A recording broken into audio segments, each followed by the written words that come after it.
Hello, नमस्कार। स्वागत है आपका सुमो बायोलॉजी में। तो देखिए, हम लोग आज चैप्टर चालू करने जा रहे हैं। चैप्टर 13, अध्याय 13, उच्च पादपों में प्रकाश संश्लेषण, फोटोसिंथेसिस इन हायर प्लांट्स। ठीक है जी। तो चलिए चालू करते हैं। जैसा कि मैंने पिछले 2-3 लेक्चर में आप लोगों को बोला है कि भाई आप लोग को क्या पढ़ना है, कैसे पढ़ना है और कितना पढ़ना है, ये बहुत आपको डिसाइडिंग फैक्टर होता है अपने नीट को क्रैक करने के लिए। तो बहुत सारे यूट्यूब पे चैनल और बहुत सारे एजुकेटर हैं जो आपको बहुत ज़्यादा इधर उधर से पढ़ाते हैं। आप लोग को मेन एनसीईआरटी को फोकस करना है। एनसीईआरटी से ही क्वेश्चन आते हैं और मैं आपको ये क्वेश्चन लगवाने के बाद, ये चैप्टर पढ़ाने के बाद इससे रिलेटेड क्वेश्चन एमसीक्यू की भी प्रैक्टिस करवाऊँगा। एमसीक्यू आपको बिल्कुल एनसीईआरटी से रिलेटेड होने चाहिए, बाहर से नहीं होने चाहिए। क्योंकि आप देख लीजिए, पिछले 3 से 4 साल के आप उठा लीजिए क्वेश्चन पेपर, तो देखिए नियर अबाउट 95% क्वेश्चन जो हैं वो एनसीईआरटी से कवर होते हैं।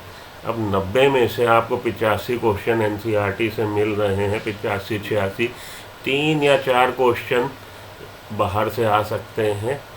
तो उसके लिए अभी आप परेशान ना होइए, अभी आप पूरा एनसीईआरटी पढ़ लीजिए। इस बार अगर आप पूरी तरह से एनसीईआरटी पढ़ के जाएंगे तो आप आराम से 87 to 88 क्वेश्चन करके आएंगे, अगर आपने एनसीईआरटी को लाइन टू लाइन पढ़ लिया है और समझ लिया है, याद कर लिया। तो समझना भी है, याद में भी रखना है। मैं इस बार 87 to 88 क्यों कह रहा हूँ? क्या खुद को कॉन्ट्राडिक्ट कर रहा हूँ? अभी मैंने बोला 84 to 85 क्वेश्चन आपको मिल जाते हैं डायरेक्ट स्ट्रेट लाइनर और या एनसीईआरटी बेस। कॉन्ट्राडिक्ट नहीं कर रहा। गवर्नमेंट की बहुत स्ट्रिक्ट गाइडलाइंस है जो ये हमारे एसोसिएट प्रोफेसर्स हैं, जो प्रोफेसर्स नीट का क्वेश्चन पेपर सेट करते हैं, बहुत स्ट्रिक्ट गाइडलाइंस हैं उनको। और इसकी आप भैया एनसीईआरटी को ही फोकस करिए, एनसीईआरटी से ही पेपर दीजिए, बाहर के ना दीजिए। इस बार आप देखिए जो हम लोग का 2021 नीट हुआ है उसमें आपको बायो के 100% क्वेश्चन, क्योंकि इसमें 1-2 क्वेश्चन बाहर से थे लेकिन वो उस सेक्शन में थे जो सेक्शन आपके लिए ऑप्शनल सेक्शन था। तो 100% क्वेश्चन आपको एनसीईआरटी नीट से मिले थे।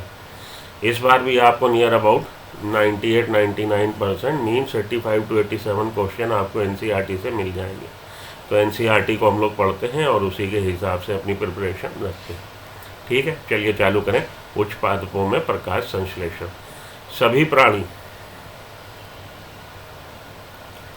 सभी प्राणी यहाँ तक कि मानव भी आहार के लिए पौधों पर निर्भर है। तो इस धरती पर जितने भी जीव हैं बेसिकली उनको आहार कहाँ से मिल रहा, भोजन कहाँ से मिल रहा? पौधों से। क्या आपने कभी सोचा बहुत होगा। चलिए, क्या आपने कभी सोचा पौधा अपना आहार कहाँ से प्राप्त करते हैं? हाँ जी, सोचा, बिल्कुल सोचा। वो स्वयं बनाते हैं। वास्तव में हरे पौधे अपना आहार संश्लेषित करते हैं, स्वयं बनाते हैं, तथा अन्य सभी जीव अपनी आवश्यकता के लिए उन पर निर्भर रहते हैं। और बाकी के जो जीव हैं, ऑर्गेनिजम्स हैं, वो अपनी नीड के लिए इन पर डिपेंड करते हैं, निर्भर रहते हैं। ठीक है जी। हरे पौधे अपने लिए आवश्यक भोजन का निर्माण अथवा प्रकाश संश्लेषण द्वारा करते हैं। हरे पौधे ये जो भोजन बना रहे हैं उस प्रक्रिया को हम फोटोसिंथेसिस, प्रकाश संश्लेषण की प्रक्रिया कहते हैं। तो हरे पौधे प्रकाश संश्लेषण की प्रक्रिया के द्वारा अपने भोजन का स्वतः निर्माण कर रहे हैं, अथवा वे स्वयंपोषी हैं, ऑटोट्रॉफ हैं। स्वयंपोषी, ऑटोट्रॉफ। ऑटो मीन्स स्वतः, ऑटोमोबाइल ऐसी गाड़ी जो स्वतः चली, तो ऑटो स्वतः अपने आप, ऑटो पोषी, ट्रॉफ मीन्स पोषी, स्वपोषी, अपना भोजन स्वयं बनाते हैं। आप पहले ही पढ़ चुके हैं कि स्वपोषी संश्लेषण केवल पौधों में ही पाया जाता है तथा अन्य सभी जीव जो अपने भोजन के लिए पौधों पर निर्भर करते हैं विषमपोषी कहलाते हैं। स्वपोषी जो हमारे हरे पादप हैं वो स्वयंपोषी हैं, जबकि दूसरे जीव जो भोजन के लिए पौधों पर निर्भर होते हैं वो विषमपोषी हैं, हीट्रोट्रॉफ। वो कैसे हैं? हीट्रोट्रॉफ हैं। तो ऑटोट्रॉफ और हीट्रोट्रॉफ 2 कैटेगरी, 2 वर्ग हो जाएंगे। स्वपोषी अपना भोजन स्वयं बनाने वाले, और विषमपोषी जो अपने भोजन के लिए बाहर की चीज़ों पर निर्भर है, जो अपने भोजन के लिए पौधों पर निर्भर है। यह एक ऐसी भौतिक रासायनिक प्रक्रिया है, फिजियोकेमिकल रिएक्शन, भौतिक रासायनिक प्रक्रिया। यहाँ से क्वेश्चन आता है, इसको आप अंडरलाइन कर लीजिए। पूछा जाता है कि प्रकाश संश्लेषण एक किस तरह की प्रक्रिया है? भौतिक रासायनिक प्रक्रिया है। ठीक है, तो यहाँ से एक भौतिक रासायनिक प्रक्रिया। आप जब भी ये मेरे लेक्चर आप जब भी देखें तो अपनी एनसीईआरटी को साथ में रख लें और देखिए, ये जो आपने सपना देखा है, ये जो आप जिस मोटिव पे लगे हो नीड, ये एक बहुत हाई वैल्यू आपका सपना है। बहुत ज़्यादा इसमें आपकी लेबर भी लग रही है, आपके पैसे भी लग रहे हैं, और आपका कैरियर भी इस पर डिपेंड करता है। आपका मतलब ये बहुत हाई लेवल की चीज़ है। तो इसके लिए 100, 200, 400, 1000, 500 का मुँह ना देखिएगा। मैं आपको राय ये दूंगा, देखिए अगर आप तो रिपीटर हैं तो आप 2-3 साल से रिपीट मार रहे हो और आप अपनी एनसीईआरटी को लाल पीला नीला हरा रंग चुके हो। तो जब भी मैंने देखा, बच्चे जब पढ़ते हैं ना तो वो मार्कर ले लेते हैं या वो अपना हाइलाइटर ले लेते हैं, और 2-3 बार पढ़ने के बाद देखा है कि पूरा उनकी बुक इतनी ज़्यादा रंग बिरंगी हो जाती है कि वो पूरा ये एक तरह से सेक्शन जो है पूरा ही, ये जो हमारा लैंग्वेज वाला सेक्शन है, हाईलाइट या अंडरलाइन हो जाता है। सिलेक्टिव रहिए, बहुत ज़्यादा अंडरलाइन ना करिए, केवल अंडरलाइन उन चीज़ों को करिए जो आपके लिए हैवी बेस बना रही हैं या जो क्वेश्चन जिनसे आने की उम्मीद है। तो मैंने जैसे इतनी यहाँ से यहाँ तक पढ़ाया, मैंने आपसे बोला कि ये वाली लाइन अंडरलाइन कर लीजिए। लाइनें मैं वो अंडरलाइन करवाऊँगा जो आपको समझने में थोड़ी सी क्रिटिकल होंगी, या कहिए कि जो जिससे क्वेश्चन आ सकता, तो इस लाइन से क्वेश्चन आ सकता है। यह एक ऐसी भौतिक रासायनिक प्रक्रिया है जिसमें कार्बनिक यौगिकों का संश्लेषण करने के लिए प्रकाश ऊर्जा का उपयोग करते हैं। ठीक है जी, इसको अंडरलाइन कर लीजिए। यह ऐसी भौतिक रासायनिक प्रक्रिया है जिसमें कार्बनिक यौगिक को संश्लेषित करने के लिए प्रकाश ऊर्जा का उपयोग करते हैं। अरे कौन करता भैया? पौधे करते हैं, पौधे करते हैं। ऐसी रासायनिक प्रक्रिया है, भौतिक रासायनिक प्रक्रिया, जिसमें कार्बनिक यौगिकों को संश्लेषित करने के लिए पौधे प्रकाश ऊर्जा का उपयोग करते हैं। अतः कुल मिलाकर पृथ्वी पर रहने वाले सारे जीव ऊर्जा के लिए सूर्य के प्रकाश पर निर्भर हैं। तो अल्टीमेटली हम क्या कह सकते हैं कि जितने भी इस धरती पे जीव हैं वो अपनी ऊर्जा की सप्लाई के लिए, धरती पर रहने वाले जीव, पृथ्वी पर रहने वाले सारे जीव ऊर्जा के लिए किस पे निर्भर है? सूर्य के प्रकाश पे। कैसे? अरे भाई मेरे, जितने भी जीव हैं वो पौधे के लिए, आहार के लिए किस पे निर्भर कर रहे हैं? पौधे पे। ठीक है, देखिए जीव को दो में बांट लीजिए आप, स्वपोषी और परपोषी। ये पौधे स्वपोषी जो अपना भोजन स्वयं बना रहे हैं, तो अपना भोजन स्वयं बनाने वाले, या ऐसे जिनको भोजन किससे मिल रहा? पौधे से मिल रहा। अब भोजन पौधा किससे बना रहा है? सूरज की ऊर्जा का इस्तेमाल करके, सूर्य की ऊर्जा का इस्तेमाल करके। तो सूर्य की ऊर्जा से बना रहा है, तो अल्टीमेटली पौधा भी सूर्य पर निर्भर हो गया, और ये जीव भी इस रूट से किस पे निर्भर हो गया? सूर्य की ऊर्जा पे निर्भर हो गया। तो पृथ्वी पर रहने वाले सारे जीव ऊर्जा के लिए सूर्य के प्रकाश पर निर्भर करते हैं। पौधों द्वारा प्रकाश संश्लेषण में उपयोग की गई सूर्य ऊर्जा पृथ्वी पर जीवन का आधार है। तो इस धरती पर जीवन का आधार क्या है? इस धरती पर जीवन का आधार सूरज की ऊर्जा है। ठीक है जी, तो कुल मिलाकर पृथ्वी पर रहने वाले सारे जीव ऊर्जा के लिए सूर्य के प्रकाश पर निर्भर करते हैं। पौधों द्वारा प्रकाश संश्लेषण में उपयोग करी गई सूर्य ऊर्जा जीवन का आधार है। प्रकाश संश्लेषण के महत्वपूर्ण होने के दो कारण हैं। तो प्रकाश संश्लेषण जो प्रक्रिया है अपने आप में एक बहुत महत्वपूर्ण प्रक्रिया है। यह पृथ्वी पर समस्त खाद्य पदार्थों का प्राथमिक स्रोत है। यह पृथ्वी पर समस्त खाद्य पदार्थों का प्राथमिक सोर्स है, तथा यह वायुमंडल में ऑक्सीजन छोड़ता है। तो एक तो इस प्रक्रिया के दौरान पृथ्वी पर भोजन का निर्माण हो रहा, प्राथमिक स्रोत है, तथा इस प्रक्रिया के दौरान वायुमंडल में ऑक्सीजन निकलती है। और ऑक्सीजन आप जानते हैं हम लोग के श्वसन करने के लिए बहुत ज़्यादा आवश्यक है।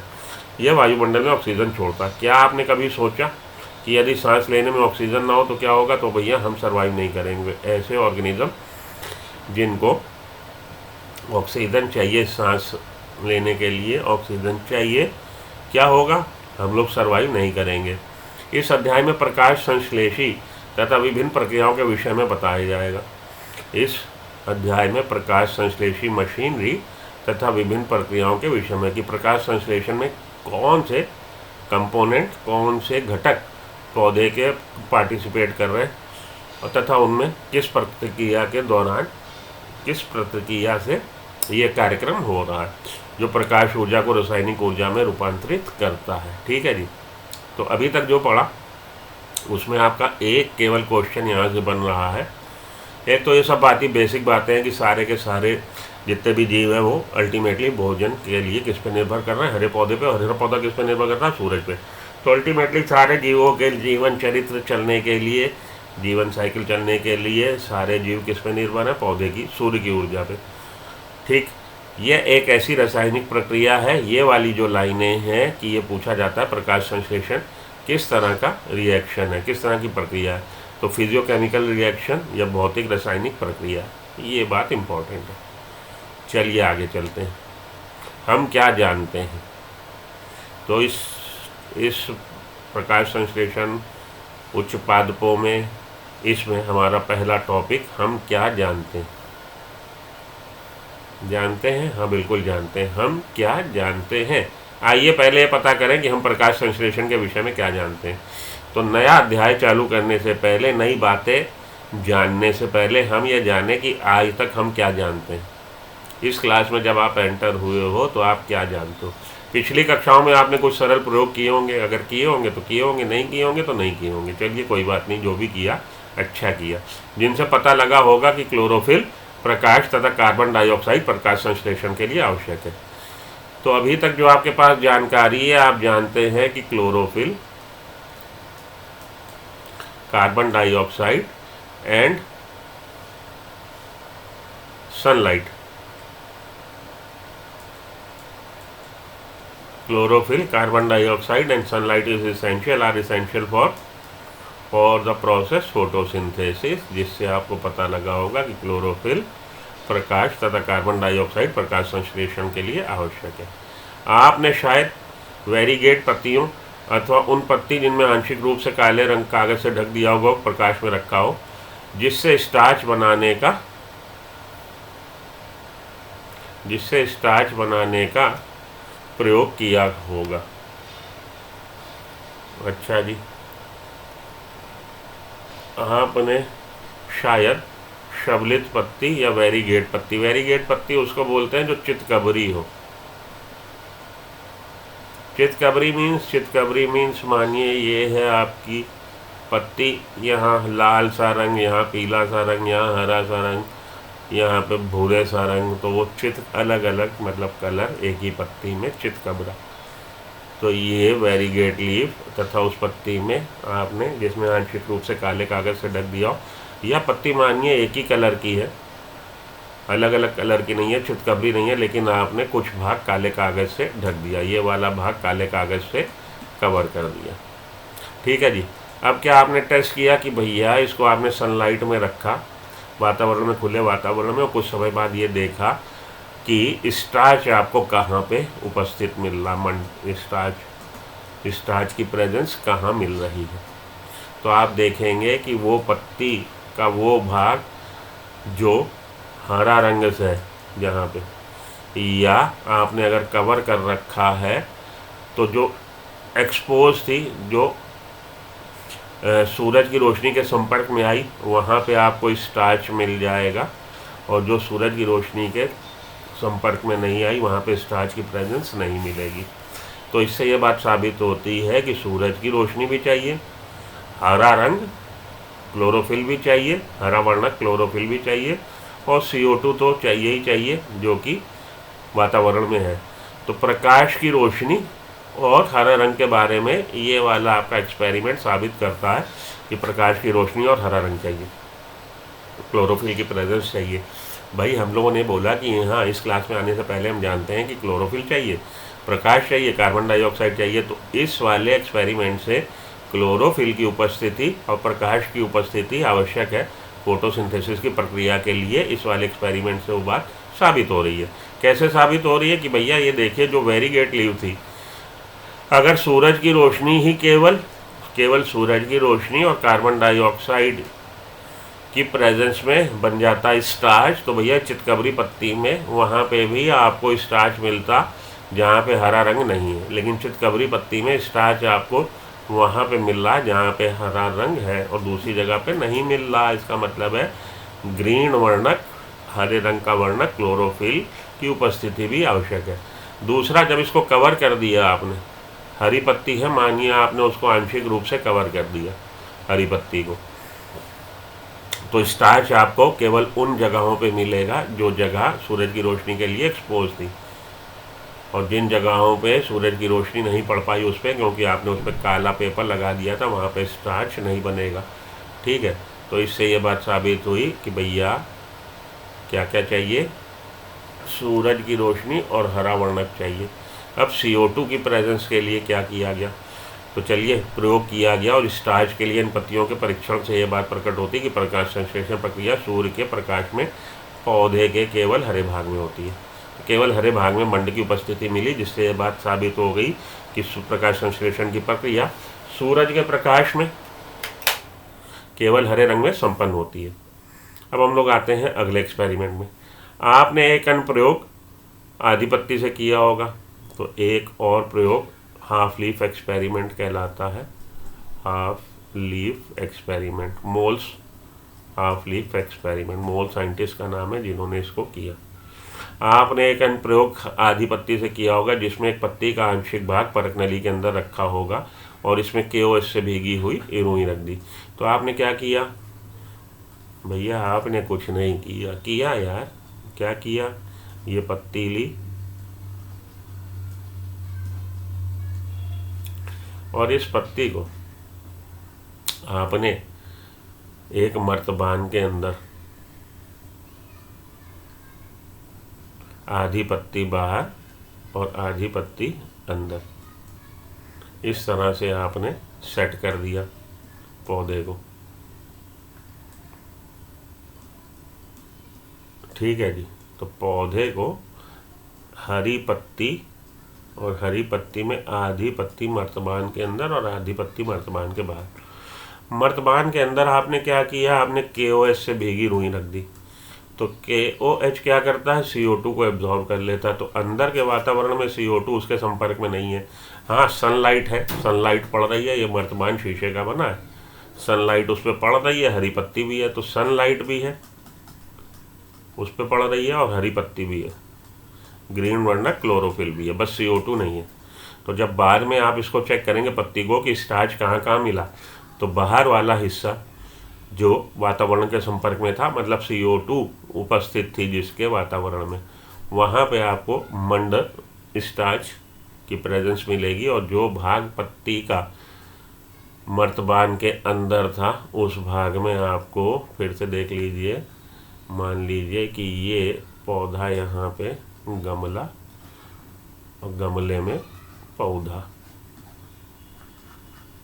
और इसकी पत्ती आधी अंदर और आधी बाहर।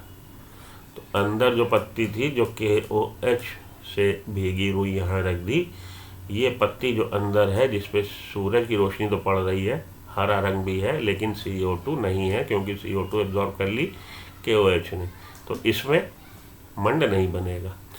इससे ये बात साबित हो गई कि CO2 चाहिए प्रकाश संश्लेषण की प्रक्रिया के लिए। जो अभी तक उसने बोला कि आप क्लास में आए हो तो आप कुछ एक्सपेरिमेंट करके आए होगे, और उन एक्सपेरिमेंट के बिहाफ पे, बिना पे आप ये जानते हैं कि सनलाइट इज़ एसेंशियल, सूरज की रोशनी चाहिए, CO2 चाहिए, और क्लोरोफिल ग्रीन प्लांट पार्ट चाहिए। तो पहले वाला जो एक्सपेरिमेंट था, जब आपने वेरीगेटेड लीफ ली, उससे ये बात साबित हुई कि क्लोरोफिल ग्रीन प्लांट पार्ट चाहिए, सनलाइट चाहिए। और दूसरे वाले एक्सपेरिमेंट से जिसमें आपने एक कंटेनर के अंदर या ये बीकर के अंदर या बेल जार के अंदर आपने क्या रख दी, KOH सोक्ड कॉटन, KOH से भीगी कॉटन, तो उससे ये बात साबित हो गई कि भैया CO2 चाहिए। तो यहाँ तक हम लोग जानते हैं। ठीक है जी, अब आगे चलते हैं। आपने एक प्रयोग आधी पत्ती द्वारा KOH से भीगी, जिसमें KOH यदि प्रकाश को, हाँ जी, तो इस एक्सपेरिमेंट को मैंने आपको डिटेल में समझा दिया कि भैया आपने पत्ती को आंशिक रूप से परख नली के अंदर रखा है, जिसमें KOH से भीगी रुई रखी है, जबकि शेष भाग को प्रकाश में रहने दिया। इसके बाद इस उपकरण को कुछ समय के लिए धूप में रख दिया। कुछ समय के बाद आप स्टार्च के लिए पत्ती का परीक्षण करते हो। इस परीक्षण में आपको पता लगता है कि पत्ती का जो भाग परख नली के अंदर था उसमें स्टार्च नहीं बना, स्टार्च की पुष्टि नहीं हुई क्योंकि वहाँ पे CO2 नहीं था, और जो भाग प्रकाश में था उसने स्टार्च की पुष्टि करी, वहाँ पे स्टार्च की प्रेजेंस मिल गई, क्योंकि वहाँ फोटोसिंथेसिस की प्रक्रिया संपन्न हो पाई, क्योंकि CO2 था वातावरण में। इस प्रयोग से यह साबित हो गया, इति सिद्धम हेंस प्रूव्ड, प्रकाश संश्लेषण के लिए कार्बन डाइऑक्साइड आवश्यक है। टेंटेंटनिंग। क्या आप इसका वर्णन कर सकते हो, ऐसा निष्कर्ष किस प्रकार से निकाला जा सकता है? जी हाँ, बिल्कुल समझा दिया आपको कि भैया KOH से भीगी रुई ने CO2 एब्जॉर्ब कर ली, तो अंदर CO2 थी नहीं, तो प्रकाश संश्लेषण की प्रक्रिया हो ना पाई। अब हम लोग आ रहे हैं प्रारंभिक प्रयोग पे। ठीक है, तो अब हम लोग का इस चैप्टर का 13.1 आप क्या जानते हैं, एक टॉपिक खत्म। 13.2 दूसरे टॉपिक पे आ रहे हैं, इनिशियल एक्सपेरिमेंट्स, प्रारंभिक प्रयोग। उन साधारण प्रयोगों के विषय में जानना काफ़ी रुचिकर होगा जिसमें प्रकाश संश्लेषण की प्रक्रिया क्रमिक विकसित हुई, जिससे हम प्रकाश संश्लेषण के बारे में क्रम दर क्रम जानते चले गए कि प्रकाश संश्लेषण में बेसिकली हो क्या रहा। जोसेफ प्रिस्ले साइंटिस्ट का नाम 1733 से 1804, 1733 पे इस धरती पे प्रकट हुए, 1804 पे बैक टू द पवेलियन, भगवान उनकी आत्मा को शांति दे। जोसेफ प्रिस्ले 1733 से 1804 तक। 1770 में इन्होंने बहुत सारे एक्सपेरिमेंट किए, जिनसे पता लगा कि हरे पौधों की वृद्धि में हवा एक महत्वपूर्ण भूमिका निभाती है, अनिवार्य भूमिका। तो इन्होंने 1770 में खूब सारे एक्सपेरिमेंट, कई सारे एक्सपेरिमेंट किए, और उन एक्सपेरिमेंट के बिहार पे इन्होंने ये जाना कि air is essential for growth of green plants. Air essential है। आपको याद होगा कि प्रिस्ले ने 1774 में ऑक्सीजन की खोज करी। ये लाइन इंपॉर्टेंट है, तो इसको आप टिंग टिंग टिंग कर लीजिए, मतलब अंडरलाइन कर लीजिए। 1774 में ऑक्सीजन की खोज करी Presley. Presley was the scientist who discovered oxygen in the year 1774, 1774 में। प्रिस्ले ने देखा, क्या देखा। प्रिस्ले ने देखा कि एक बंद स्थान, जैसे कि बेल जार में जलने वाली मोमबत्ती जल्दी ही बुझ जाती है, तो इन्होंने एक बेल घंटाकार एक जार लिया, बेल जार, और उसके अंदर मोमबत्ती रख दी, तो मोमबत्ती कुछ देर बाद बुझ जाएगी। ठीक है जी।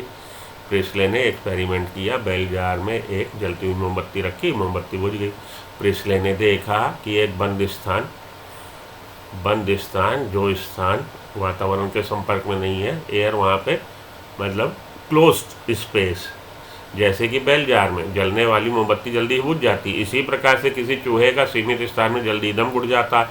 तो जब इन्होंने बेल जार में मोमबत्ती रखी, बुझ गई। जब इन्होंने बेल जार में चूहे को बंद कर दिया, तो कुछ समय बाद माइस डाइड, चूहा मर गया। ठीक, इसी प्रकार से किसी चूहे का सीमित स्थान में जल्दी ही दम घुट जाता है।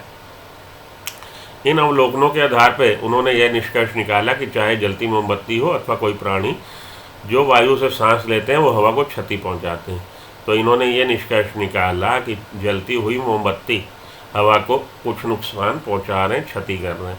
इसी तरह से कोई प्राणी जो वायु से सांस लेता है, सांस लेने की प्रक्रिया के दौरान ब्रीदिंग प्रोसेस करता है, वायु को नुकसान पहुंचाता है। लेकिन जब उसी बेल जार में पुदीने का पौधा रखा हो, लेकिन उसी बेल जार में जब हम एक ग्रीन प्लांट रख देंगे, ग्रीन प्लांट, पुदीने का पौधा, मिंट प्लांट रख दिया, तो उन्होंने पाया कि चूहा जीवित रहा तथा मोमबत्ती भी सतत जलती रही। ठीक है, तो पहला जो एक्सपेरिमेंट इन्होंने किया, उस एक्सपेरिमेंट में इन्होंने बेल जार में बर्निंग कैंडल और लाइव माइस रख दिया। After some time mice died and candle बुझ गई। ओके, अब इन्होंने क्या किया, इस बार इन्होंने एक्सपेरिमेंट फिर से चालू किया, लेकिन इस बार इन्होंने बेल जार में जलती हुई मोमबत्ती तो रखी, जीवित चूहा तो रखा, साथ में एक ग्रीन प्लांट रख दिया, मिंट का प्लांट रख दिया, पुदीने का। तो प्लांट की उपस्थिति की वजह से ये जिंदा बने रहे। वैसे मानो 3 घंटे में, 4 घंटे में, 24 घंटे में अगर ये मर जा रहे थे, तो इस बार वो मरे नहीं। इस बार इस प्लांट की उपस्थिति में ये जीवित बने रहे। तो इन्होंने ये निष्कर्ष निकाला कि मोमबत्ती का जलना हवा को क्षति पहुंचा रहा है, और जीवित जीव का किसी क्लोज वातावरण में रहना, सांस लेने की प्रक्रिया वातावरण को क्षति पहुंचाती, वायु को क्षति पहुंचाती, लेकिन ग्रीन प्लांट की प्रेजेंस में उस क्षति की भरपाई हो जाती है। तो उस क्षति की भरपाई हरा पादप कर देता। हरा पादप कोई ऐसी प्रक्रिया कर रहा है जिससे संभव ये जो हो गई उसमें क्षति, उसकी भरपाई हो गई। अब ये नहीं बता पाए कि वो प्रक्रिया क्या है या हरा पादप, लेकिन इन्होंने ये बता दिया कि समहाउ ग्रीन प्लांट्स प्रोड्यूसेस, और कहिए कि ग्रीन प्लांट ने रेमेडी और जनरेट कर दी, ऐसी प्रक्रिया कर दी जिससे वातावरण में हो रही क्षति, वायु में हो रही क्षति की भरपाई हो गई। तभी ये पौधा भी, जीव भी जिंदा बना रहा और कैंडल भी जलती रही। ठीक है, तो चाहे जलती हुई मोमबत्ती हो अथवा कोई प्राणी जो वायु से सांस लेता है, वह हवा को क्षति पहुंचाते हैं। लेकिन उसने उसी बेल जार में एक पुदीने का पौधा रखा तो पाया कि चूहा जीवित रहा तथा मोमबत्ती भी सतत जलती रही। इसी आधार पर प्रिस्ले ने निम्न परिकल्पना करी, पौधे उस वायु की क्षतिपूर्ति करते हैं जिन्हें सांस लेने वाले प्राणी और जलती हुई मोमबत्ती कम कर देती है। तो सांस लेने वाला प्राणी, सांस लेने वाला प्राणी और जलती हुई मोमबत्ती, पौधे, जलती हुई मोमबत्ती, सांस लेने वाला प्राणी और जलती हुई मोमबत्ती जो वायु में क्षति कर रही थी, उस क्षति की पूर्ति किसने कर दी? पौधे ने कर दी। क्या आप कल्पना कर सकते हैं प्रिस्ले ने प्रयोग के लिए एक मोमबत्ती, एक पौधे का उपयोग कैसे किया होगा? याद रखें, उसने मोमबत्ती को कुछ दिनों बाद पुनः जलाने की आवश्यकता होगी ताकि ये पता कर सके कि कुछ दिनों बाद वह जलेगी कि नहीं। सेटअप को बिना बाधित किए आप मोमबत्ती को जलाने के लिए कितनी विधियों के बारे में सोच सकते हैं। इसको आप बाईपास करो, इससे आपको रिलेटेड क्वेश्चन नहीं आएगा। इसमें नॉलेज हो, आप इसको ये ध्यान में रख लो कि हरा पौधा की उपस्थिति में, हरा पौधा की उपस्थिति में वायु में हो रही क्षति की पूर्ति हो जाती। ठीक है, ऐसा प्रिस्ले ने बता दिया। तो प्रिस्ले के 1770 वाली बात याद रखिए, ऑक्सीजन की भरपाई करी। और दूसरी बात आपने ये याद रखनी कि प्रिस्ले ने अपने एक्सपेरिमेंट के द्वारा ये बात साबित कर दी कि हरे पौधे कुछ ऐसी प्रक्रिया करते हैं जिससे वो वायु की क्षतिपूर्ति कर देते हैं, वायु में हुई क्षति की पूर्ति कर देते हैं। और क्षति किसने कर दी थी? क्षति कर दी थी सांस लेने वाले जीव ने या जलती हुई मोमबत्ती ने। अगले पे आइए। तो 1700, अभी हम लोगों ने बात करी 1700 से 1733 से 1804 के बीच की। अब हम लोग आ रहे हैं जॉन इंजनहाउस। जॉन इंजनहाउस ने 1733 से 1799, इनका जीवन काल 1730 से 1799 उनका था, 1733 से 1804।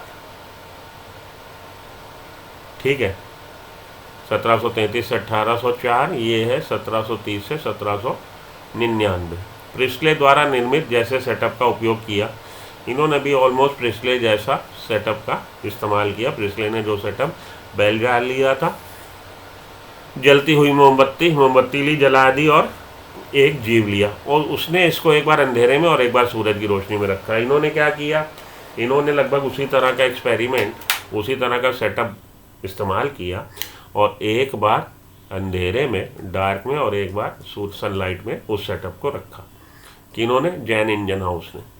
तो हमारे प्रिस्ले साहब, जिनका कि जीवन काल 1733 से 1804, उसके बाद जैन इंजन हाउस 1730 से 1799, और 1770 में प्रिस्ले ने ऑक्सीजन की खोज करी। इन चीज़ों को बेटा 1770 में ऑक्सीजन की खोज, ये वाली जो बात है 1733, 1804, 1730, 1799, हालांकि पूछे नहीं गए आज तक, पूछे नहीं जाएंगे इनका जीवन अवधि, लेकिन फिर भी एनसीईआरटी की एक एक लाइन को जितना ज़्यादा आप ध्यान से पढ़ लें और याद रखने की कोशिश करें, उतना ही आपके सेहत के लिए, आपके आने वाले समय के लिए और फ्यूचर के लिए भटूरे होंगे, बढ़िया होगा। तो एक बार अंधेरे में और एक बार सूरज की रोशनी में इन्होंने उस सेटअप को रखा। प्रिस्ले जैसा ही सेटअप इन्होंने भी तैयार किया, और एक बार सूरज की रोशनी में, एक बार अंधेरे में रखा। इससे यह पता चलता है, तो उससे क्या हुआ, अंधेरे में रखा या किया, उससे क्या हुआ, तो इसके सेटअप से जैन इंजन हाउस के यह पता चला कि पौधों की इस प्रक्रिया में सूर्य का प्रकाश अनिवार्य है। सूर्य की प्रेजेंस, सूर्य सनलाइट की presence is essential, sunlight is essential. भाई पौधे ने जो रेमेडी करी, पौधा जो भरपाई कर दी उसने कि सनलाइट की वो बर्निंग कैंडल बर्निंग बनी रहेगी, जलती रहेगी और जीव जिंदा बना रहेगा। वो जो प्रक्रिया पौधा कर रहा, जो कुछ भी कर रहा, वो प्रक्रिया केवल सूरज की रोशनी में हो पा रही है, अंधेरे में नहीं हो पाएगी। यह जलती हुई मोमबत्ती या सांस लेने वाले प्राणियों द्वारा खराब ऊर्जा को शुद्ध बनाता है, पौधा शुद्ध कर देगा। जलती हुई मोमबत्ती के द्वारा जो पौधे में कमी हुई या सांस लेने वाले प्राणियों के द्वारा जो क्षति हो गई वायु में, उस वायु की क्षतिपूर्ति की भरपाई पौधा कर देगा, लेकिन सूरज की रोशनी में ही कर पाएगा, अंधेरे में नहीं कर पाएगा। इंडियन हाउस ने अपने एक परिष्कृत प्रयोग में एक जली पौधे के द्वारा यह दिखाया। तो इंडियन हाउस ने अपने एक परिष्कृत की और बेटर, बहुत एलिगेंट, बेटर, बहुत बढ़िया, अपने एक्सपेरिमेंट में प्रयोग में एक जली पौधा, ऐसा पौधा लिया जो जली वातावरण का पौधा है, जली पौधे के साथ यह दिखाया कि तेज धूप में पौधे के हरे भाग के आसपास छोटे छोटे बुलबुले बन गए। तेज धूप में पौधा जल में है तो जल के आसपास, पौधे के आसपास छोटे छोटे बुलबुले बन गए, जबकि अंधेरे में रखे गए पौधे के आसपास बुलबुले नहीं बने। बाद में उसने इन बुलबुलों को पहचान ऑक्सीजन के रूप में करी, और बाद में इन बुलबुलों को यह देखा गया कि ये बुलबुले ऑक्सीजन के हैं। तो तेज धूप में ही ऑक्सीजन निकली है पौधों से, अतः उसने यह दिखा दिया कि पौधों का केवल हरा भाग ही ऑक्सीजन छोड़ सकता है। तो भरपाई क्या हो गई, ऑक्सीजन की भरपाई। ऑक्सीजन इसका मतलब है दूसरे शब्दों में कि जलती हुई मोमबत्ती ऑक्सीजन को ख़त्म करती है, या पौधे के जीव के सांस लेने से ऑक्सीजन का इस्तेमाल हो जाता है, ऑक्सीजन यूज़ हो जाती है। तो पौधा ये जो प्रक्रिया कर रहा है, इस प्रक्रिया के दौरान ऑक्सीजन को छोड़ता है। तो दूसरे शब्दों में आप बोलें तो जो क्षति हुई जलती हुई मोमबत्ती की वजह से या जीवों के सांस लेने से जो क्षति हुई, उस क्षति की भरपाई पौधे ने कर दी। लेकिन जैन इंजन हाउस ने अपने प्रयोग एक्सपेरिमेंट के दौरान ये बात साबित कर दी कि भैया वो जो क्षति की भरपाई हो रही है वो सनलाइट में हो रही है। तो एक्वेटिक प्लांट लिया, जली पौधा लिया। अब आप जाते हो, कभी आप गाड़ी से जा रहे हो, पल्सर से अपनी या अपनी एक्टिवा से पंचर हो गई, पंचर वाले के पास गए, वो एक ऐसे टब में पानी लिए बैठा रहता है और उसमें आपकी ट्यूब टायर की डालेगा, तो जहाँ पंचर होगा वहाँ से डुक डुक डुक डुक बुलबुले निकलेंगे। तो पानी वहाँ से गैस मतलब बाहर निकली, पानी बुलबुला, तो बुलबुला बना क्योंकि गैस एयर बाहर निकली, एयर के बाहर निकलने से बुलबुला बना। इसी तरह से यहाँ पे इन्होंने एक्वेटिक प्लांट लिया, जली पौधा लिया जो जल में डूबा है। अब जब प्रक्रिया हुई प्रकाश संश्लेषण की, हम लोग आगे अभी ये नहीं बताया इन्होंने प्रकाश संश्लेषण, लेकिन वो तो आगे अब आपको पता लग गया ना कटप्पा ने बाहुबली को क्यों मारा, कि प्रकाश संश्लेषण किया हरे पौधे ने और उससे निकली ऑक्सीजन। तो ऑक्सीजन निकली कहाँ से निकलेगी, जहाँ पे ग्रीन प्लांट पार्ट है, जहाँ पे फोटोसिंथेसिस हो रही है।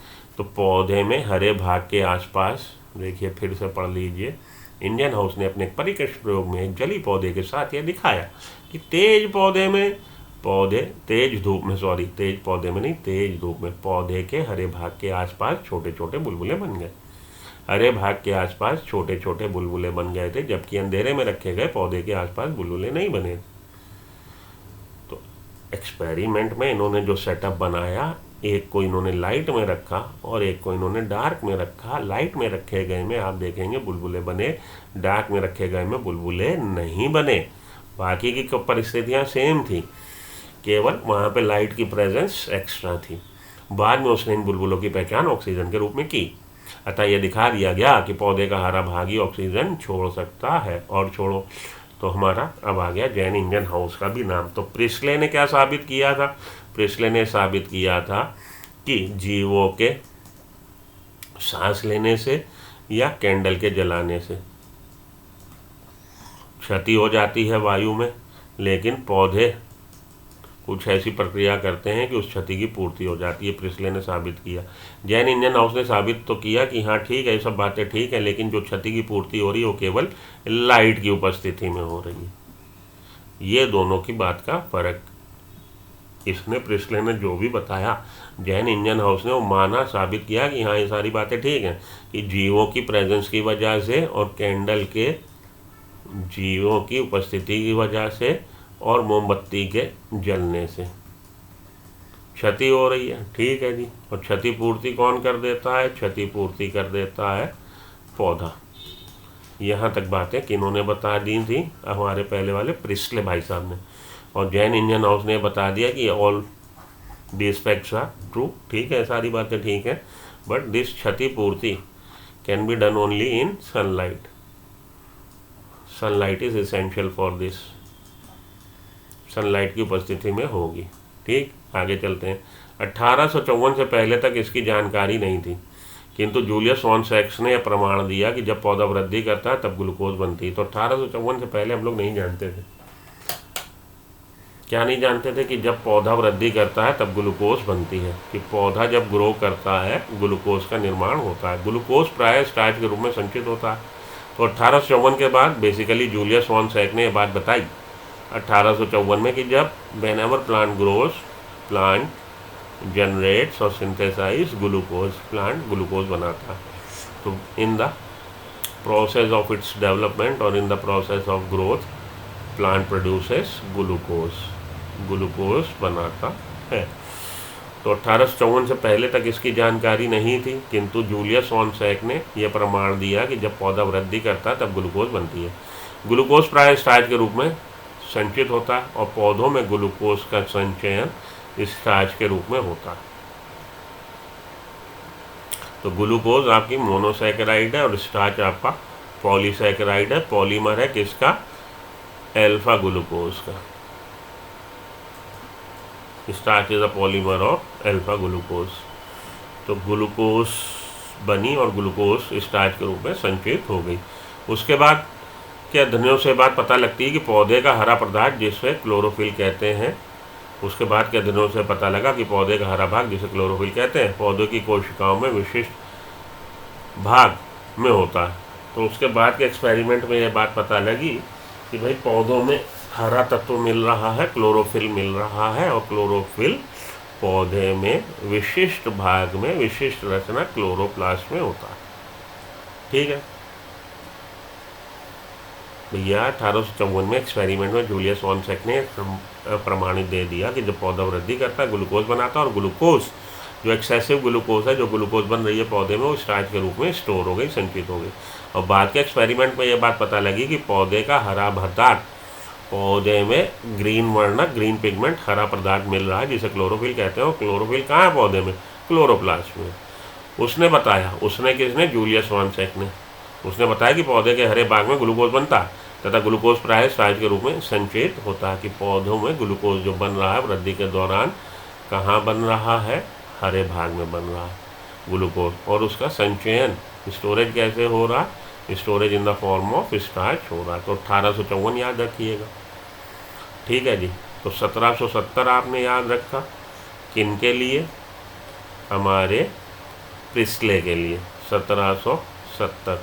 तो 1733 से 1804, उसके बाद 1730 से 1799 जूलियस वॉन, हमारे जैन इंडियन हाउस, और उसके बाद 1854 जूलियस वॉन सैक। अब आइए, अब आप T.W. एंजलमैन द्वारा किए गए रोचक प्रयोग पर ध्यान दें। चलिए, तो हम लोग 3 की बात कर रहे हैं। प्रिस्ले की बात कर रहा है, इंडियन हाउस की बात कर रहा है, इंजन हाउस, और आखिरी में आके हम लोग जूलियस वॉन सैक की बात कर रहे हैं। तो Joseph Priestley, Jan Ingenhousz, Julius von Sachs. खास बात यह है कि ये आपकी बुक में जब उसने बताया है प्रिमिटिव एक्सपेरिमेंट्स के बारे में, इनिशियल एक्सपेरिमेंट्स के बारे में, तब उन्होंने जे जे जे 3 जे लगातार आए हैं, Joseph Priestley, Jan Ingenhousz, Julius von Sachs. अब इसके बाद आ रहा TW एंजलमैन, तेरे वाला एंजलमैन, TW एंजलमैन। अरे भैया याद तो रखोगे किसी तरह। तो J J J Joseph Priestley, Jan Ingenhousz और Julius von Sachs. Joseph Priestley जिसने बात साबित करी कि पौधों के उपस्थिति में वायु में हुई कमी, जो कि जलती हुई मोमबत्ती की वजह से हुई या जीवों की उपस्थिति की वजह से हुई, उसकी भरपाई हो जाती है। जैन इंजन हाउस ने बात साबित करी कि भरपाई सूरज की रोशनी में होती है। और जूलियस वॉन सैक ने बात साबित करी कि जब पौधे वृद्धि करते हैं तो ग्लूकोज बनाते हैं, और ग्लूकोज बनती कहाँ है? पौधे के हरे भाग में। ये जानने के बाद आगे हम लोग चलते हैं TW एंजलमैन की तरफ। 1843 से 1909, 1843 to 1909, 1843 से 1909 TW एंजलमैन द्वारा किए गए रोचक प्रयोग पर ध्यान दें। ठीक है, दीजिए ध्यान। उन्होंने प्रिज्म की सहायता से प्रिज्म पे डाले लाइट। तो सनलाइट जब आप डालते हो प्रिज्म पे, आप देखेंगे कि ये सनलाइट अपने कंपोनेंट्स में डिवाइड हो जाती है। तो प्रिज्म की सहायता से प्रकाश को स्पेक्ट्रमी घटकों में अलग किया। स्पेक्ट्रम बन जाएगा भाई हमारा। कौन सा स्पेक्ट्रम बन जाएगा? विबग्योर वॉयलेट से लेके violet, indigo blue, green, yellow, orange, red, सतरंगी आपको लाइट इधर से निकलती दिखाई देगी। ठीक है जी। प्रिज्म में आपने सनलाइट डाली वाइट कलर की, और इधर से आपको सतरंगी लाइट निकलती दिखाई दे रही है। अब आप TW एंजलमैन द्वारा किए गए रोचक प्रयोग पर ध्यान दें। उन्होंने प्रिज्म की सहायता से प्रकाश को स्पेक्ट्रमी घटकों में अलग किया, और फिर एक हरे शैवाल क्लैडोफोरा, ये लाइन अंडरलाइन करिए, क्लैडोफोरा, क्लैडोफोरा को अंडरलाइन करिए, क्योंकि ये पूछा जाता है TW एंजलमैन ने कौन सा हरा शैवाल लिया था, या किस हरे शैवाल को उन्होंने सब्जेक्ट बना के अपना एक्सपेरिमेंट किया था, क्लैडोफोरा को, जिसे ऑक्सीबैक्टीरिया के निलंबन में रखा गया। In the suspension of oxybacteria. Oxybacteria क्या है? और एरोबिक बैक्टीरिया, वो बैक्टीरिया जिनको अपने श्वसन के लिए ऑक्सीजन की उपस्थिति चाहिए। तो इन्होंने क्या किया भैया? इन्होंने किया ये प्रिज्म से निकाली लाइट, सतरंगी लाइट, और सतरंगी लाइट को डाला किस पे? ये ले लिया सस्पेंशन, जली हमारे हरे शैवाल क्लैडोफोरा को, जिसे ऑक्सीबैक्टीरिया के निलंबन में रखा गया था, को प्रदीप्त किया। तो इन्होंने ले लिया क्लैडोफोरा, क्लैडोफोरा पे इन्होंने डाली ये सतरंगी लाइट, और यहाँ इन्होंने ले लिया सस्पेंशन एरोबिक बैक्टीरिया का। तो एरोबिक बैक्टीरिया कहाँ पे इकट्ठा हो गया? तो क्लैडोफोरा, ये आपका क्लैडोफोरा है मान लो, ये क्लैडोफोरा है मान लो। तो क्लैडोफोरा पे जब लाइट पड़ रही है, VIBGYOR violet, indigo blue, green, yellow, orange और रेड, तो हमारे जो बैक्टीरिया थे वो bacteria blue light, indigo light यहाँ पे और रेड लाइट वाले हिस्से में एकत्रित हो गए बैक्टीरिया। क्लैडोफोरा पे इन्होंने सतरंगी लाइट डाली प्रिज्म से निकाल के, और उस सतरंगी लाइट वाले जिस पे क्लैडोफोरा पे सतरंगी लाइट जिस पे डाली है, आप देखेंगे कि बैक्टीरिया उस क्षेत्र में इकट्ठा हो जाएगा जहाँ पे सतरंगी लाइट से प्रदीप्त हो रहा क्लैडोफोरा। जिस क्लैडोफोरा के जिस अंग पे या जिस जगह पे कह लीजिए क्लैडोफोरा, वो भाग जहाँ पे ब्लू लाइट और रेड लाइट, वहाँ पे ये एरोबिक बैक्टीरिया एक्यूमुलेट हो गया। क्यों एक्यूमुलेट हो गया? क्योंकि उसको ऑक्सीजन की प्रेजेंस चाहिए थी। दूसरी जगह पे ऑक्सीजन नहीं थी। क्यों नहीं थी? क्योंकि वो उस जगहों पे प्रकाश संश्लेषण नहीं हो रहा था। प्रकाश संश्लेषण कहाँ हो रहा था? Either in the presence of blue light और in the presence of red light. ठीक है। तो इससे ये पता लगा कि भाई लाइट का वो हिस्सा जो कि प्रकाश संश्लेषण की प्रक्रिया के लिए यूज़ होता है, वो हिस्सा, वो वेवलेंथ जो है, वो हिस्सा जो है या तो ब्लू कलर या रेड कलर के जोन में आता है। तो इन्होंने प्रिज्म की सहायता से प्रकाश को स्पेक्ट्रमी घटकों में अलग किया और फिर एक हरे शैवाल क्लैडोफोरा को, जिसे ऑक्सीबैक्टीरिया के निलंबन में रखा गया था, को प्रदीप किया गया। बैक्टीरिया का उपयोग ऑक्सीजन निकलने का केंद्र पता लगाने के लिए था। बैक्टीरिया इस बार इसलिए इस्तेमाल किया गया to detect the evolution of sight of evolution of oxygen, कि हम ये जानना चाहते थे कि ऑक्सीजन कहाँ से निकल रही है। तो बैक्टीरिया का प्रयोग इसलिए किया गया कि ऑक्सीजन के निकलने की स्थान को पहचान सके। ठीक है, तो ऑक्सीजन कहाँ से निकल रही थी? क्लैडोफोरा के उन क्षेत्रों से, उस क्षेत्र से क्लैडोफोरा के जिस पे ब्लू कलर या रेड कलर की लाइट पड़ रही थी। तो ऑक्सीबैक्टीरिया का निलंबन में रखा, प्रदीप किया। बैक्टीरिया का उपयोग ऑक्सीजन निकलने का केंद्र पता लगाने के लिए था। उसने पाया, किसने पाया? उसने पाया, TW एंजलमैन ने, कि बैक्टीरिया मुख्यतः लाल व नीले रंग के प्रकाश क्षेत्रों में एकत्र हो गए थे। इस तरह से प्रकाश संश्लेषण का पहला सक्रिय स्पेक्ट्रम, फर्स्ट एक्टिव स्पेक्ट्रम और एक्शन स्पेक्ट्रम वर्णित किया गया। तो पहला आपसे पूछा जाता है, ये वाली लाइन है, पहला स्पेक्ट्रम, ये TW एंजलमैन, ग्रीन आपका ग्रीन एल्गा क्लैडोफोरा, आपको इस बातों को अंडरलाइन करना है। TW Engelmann, green alga Cladophora and इन्होंने first action spectrum was given by TW Engelmann. इतनी बातें याद में रखिएगा। तो इस तरह से प्रकाश संश्लेषण का पहला सक्रिय स्पेक्ट्रम वर्णित किया गया। यह मोटे तौर पर क्लोरोफिल ए व क्लोरोफिल बी के अवशोषण स्पेक्ट्रम से मेल खाता। तो इन्होंने पहला एक्शन स्पेक्ट्रम बताया। एक्शन स्पेक्ट्रम ये बताता है कि प्रकाश संश्लेषण किस तरंग दैर्ध्य की प्रेजेंस में होता है। तो इन्होंने ये बात इस एक्सपेरिमेंट से साबित हुई कि प्रकाश की जो हमारा विजिबल स्पेक्ट्रम है, आंखों से दिखाई देने वाली जो वेवलेंथ्स हैं, उन वेवलेंथ्स में ग्रीन कलर, ब्लू कलर, नीले रंग और लाल रंग, इनका उपयोग पौधे करते हैं प्रकाश संश्लेषण की प्रक्रिया के लिए। ठीक है, और मोटे तौर पे, मोटा माटी तौर पे क्लोरोफिल ए और क्लोरोफिल बी के एब्जॉर्प्शन स्पेक्ट्रम से, तो एक्शन स्पेक्ट्रम और एब्जॉर्प्शन स्पेक्ट्रम एक दूसरे से मेल खाते हैं। आगे भी हम लोग ये बात देखेंगे। तो अब हम लोग TW एंजलमैन के बाद आगे बढ़ते हैं। 19वीं सदी के मध्य तक आते आते TW एंजलमैन कहाँ तक थे, पहुँचे थे भैया? 1843 से 909, 19वीं शताब्दी के शुरुआत में, और 19वीं शताब्दी के मध्य तक, 1950 के मतलब तक। तो 19वीं शताब्दी के मध्य तक पादप प्रकाश संश्लेषण की सभी प्रमुख विशेषताओं के बारे में पता चल चुका था। तो almost all the things were settled up to the mid of the 19th century. 19वीं सदी के मध्य तक पादप संश्लेषण की सभी प्रमुख विशेषताओं के बारे में लगभग पता चल चुका था। जैसे कि पौधे CO2 तथा पानी से प्रकाश ऊर्जा का उपयोग कर, पौधे CO2 का इस्तेमाल करेंगे, वाटर का इस्तेमाल करेंगे, प्रकाश ऊर्जा का इस्तेमाल करेंगे और कार्बोहाइड्रेट बना लेंगे। पौधे CO2, पानी का इस्तेमाल करेंगे, प्रकाश की ऊर्जा की सहायता से CO2 और H2O का इस्तेमाल करके कार्बोहाइड्रेट बनाते हैं। ऑक्सीजन उत्पन्न करने वाले जीवों में प्रकाश संश्लेषण की कुल प्रतिक्रिया को आनुभाविक समीकरण द्वारा प्रस्तुत किया गया। तो 19वीं शताब्दी के मध्य तक जो एम्पिरिकल फार्मूला, आनुभाविक, एक संभावित जो समीकरण हो सकता है, उसको हम लोग इस तरह से लिखने लग गए थे।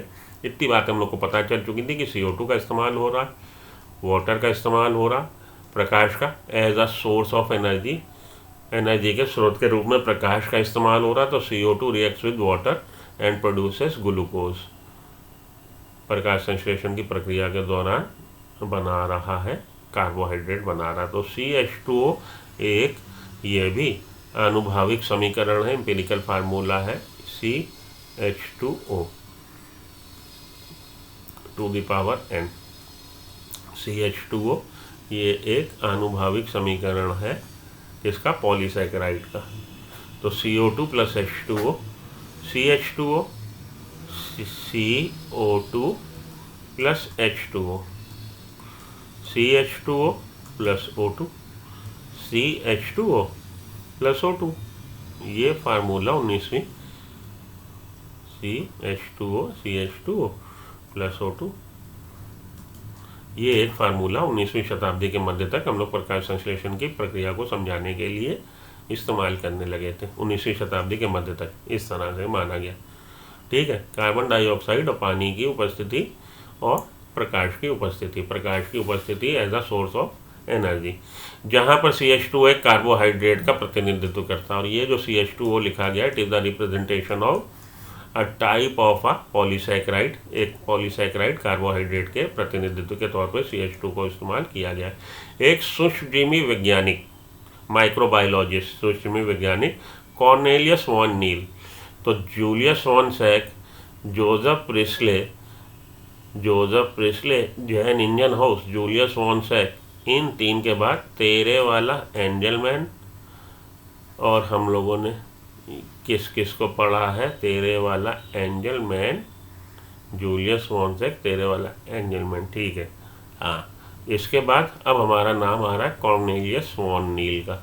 1897 से 1985, 1897 टू 1985। ठीक है जी।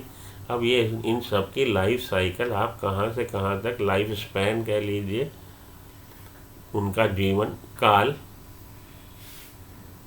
TW एंजलमैन 1843 से 909, और ये वाले भाई साहब हमारे जो अब आए कॉर्नेलियस वॉन नील 1897 से 1985, 1843 से 909 TW एंजलमैन। इसके बाद हमारे कॉर्नेलियस वॉन नील 1897 से 1985। इन्होंने अपने प्रयोग के द्वारा प्रकाश संश्लेषण को समझने में मील का पत्थर का काम किया। इन्होंने भी काम किया, प्रकाश संश्लेषण की प्रक्रिया को समझाया। तो एक इन्होंने बहुत मील के पत्थर वाला एक माइलस्टोन अचीवमेंट इन्होंने करी। उसका अध्ययन बैंगनी एवं हरे बैक्टीरिया पर आधारित था। कॉर्नेलियस वॉन नील ने किस पे एक्सपेरिमेंट किया है? Purple bacteria and green bacteria. Cornelius von Niel worked over purple bacteria and green bacteria, purple बैंगनी बैक्टीरिया और हरे बैक्टीरिया पे आधारित इन्होंने काम किया। उन्होंने बताया कि प्रकाश संश्लेषण एक प्रकाश आधारित प्रतिक्रिया, ये बात हम लोग जानते ही थे कि प्रकाश से आधारित है, प्रकाश की उपस्थिति में होती है, जिसमें ऑक्सीकरणीय यौगिक से प्राप्त हाइड्रोजन कार्बन डाइऑक्साइड को अपचयित करके कार्बोहाइड्रेट बनाते हैं। तो कोई भी ऐसा केमिकल कंपाउंड जिसका ऑक्सीडेशन हो सके, कोई भी ऐसा कार्बनिक compound which can undergo oxidation, जिसमें ऑक्सीकरणीय यौगिक से प्राप्त, और ये ऑक्सीकरणीय ऑक्सीडेशन होने लायक जो भी, जैसे कि H2O ऑक्सीडाइज्ड होगा तो हाइड्रोजन इससे निकलेगी, जिसमें ऑक्सीकृत यौगिक से प्राप्त हाइड्रोजन कार्बन डाइऑक्साइड को अपचयित कर देता और वो हाइड्रोजन कार्बन डाइऑक्साइड का रिडक्शन कर देगी। तो H2O का ऑक्सीडेशन और CO2 का रिडक्शन इन्होंने बताया कि इन्होंने कॉर्नेलियस वॉन नील क्या बताया भाई? प्रकाश संश्लेषण बेसिकली प्रकाश आधारित प्रक्रिया है तथा इस प्रक्रिया के दौरान कोई भी ऐसा रासायनिक पदार्थ जिसका कि ऑक्सीडेशन हो सकता हो, ऑक्सीकरण हो सकता हो, ऑक्सीकरणीय यौगिक से प्राप्त हाइड्रोजन कार्बन डाइऑक्साइड को अपचयित कर देता, कार्बोहाइड्रेट बनाता। तो अब इसे हम लोग किस रूप से लिखने लगे?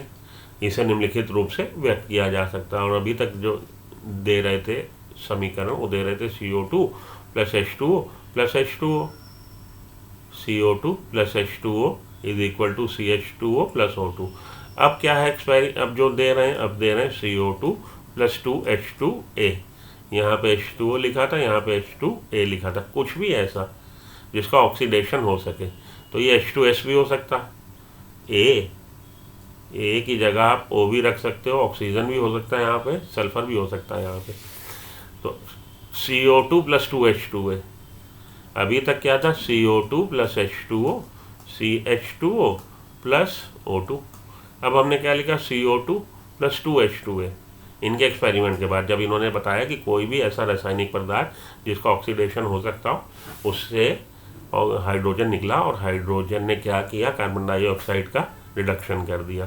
तो CO2 + 2H2A, इससे क्या बन गया, CH2O तो बना जो पिछली बार भी बन रहा था, पॉलीसैकेराइड तो बना, CH2O बना, प्लस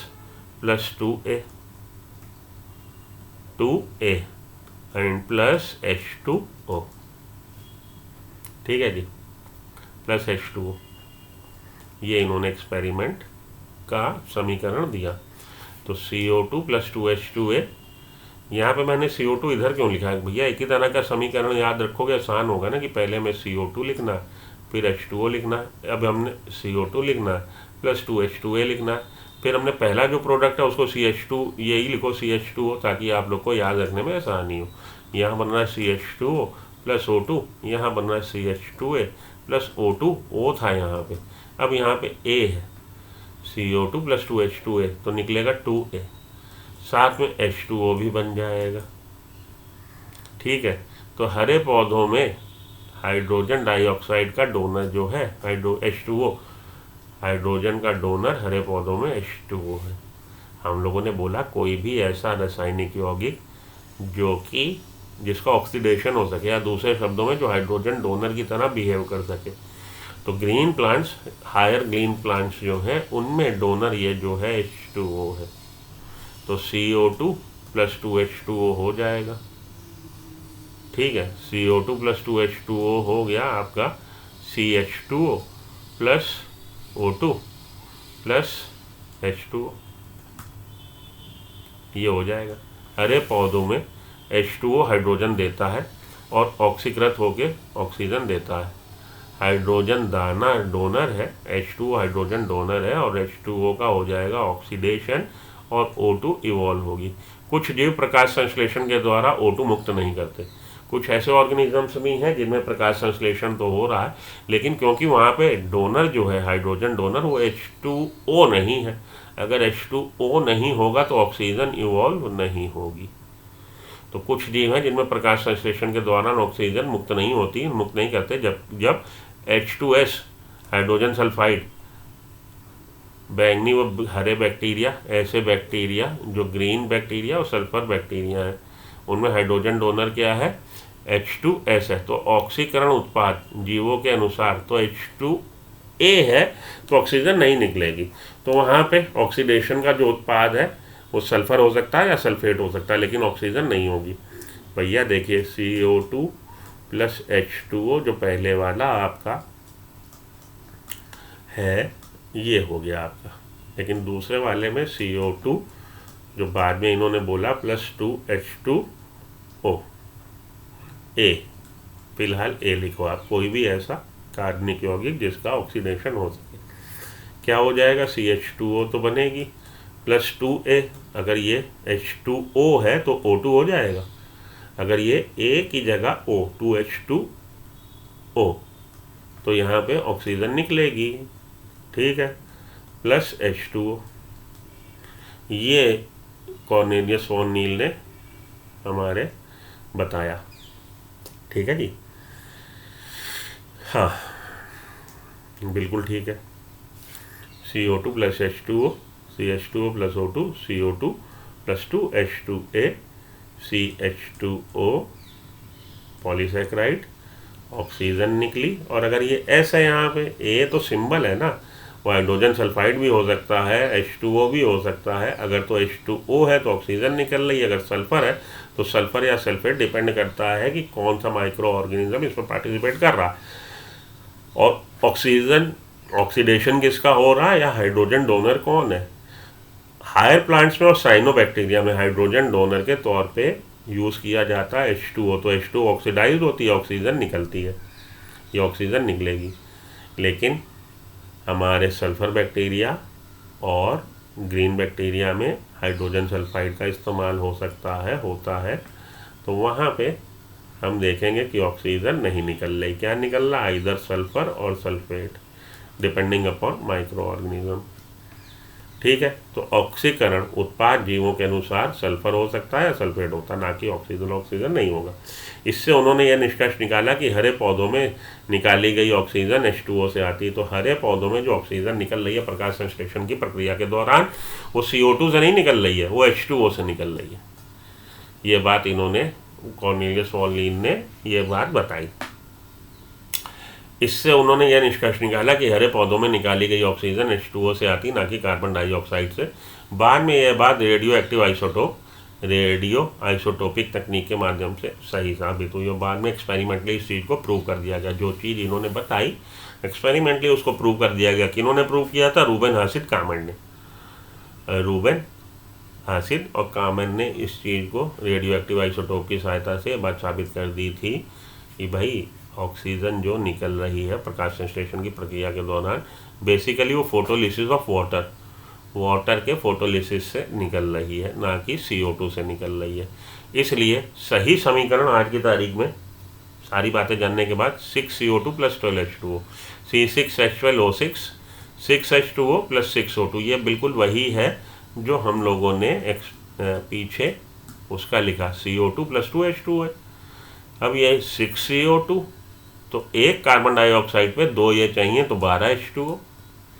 ए यहाँ पे सिंबल है कि वो कुछ भी हो सकता है, हाइड्रोजन सल्फाइड भी हो सकता है, H2O भी हो सकता है। ए की जगह अब आप O पुट कर दो, तो 6CO2 + 12H2O। हम लोगों ने जब ये इधर लिखा था एक्सपेरिमेंट क्या बनाया था, CaH2O बनाया था। अब ये हो जाएगा 6C6H12O6, 6 से मल्टीप्लाई कर दीजिए, C6H12O6 + 6H2O + 6O2, वही वाला एक्सपेरिमेंट, CH2O + 2A + H2O, तो 6H2O हो गया और ये यहाँ पे 6O2 हो गया। तो 6CO2 + 12H2A, नहीं समझ में आई? अरे बाबूजी समझो ना बात, CO2 + H2O,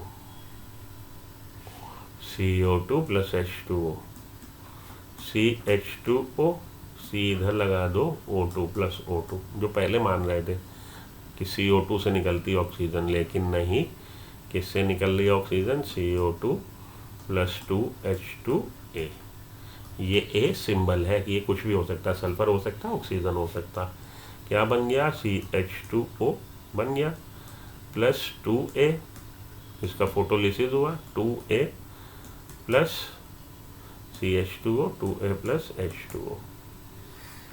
ठीक है। ये हाइड्रोजन, कोई भी chemical compound which can undergo oxidation that can act as a hydrogen donor, and if hydrogen donor is H2O then oxygen will evolve.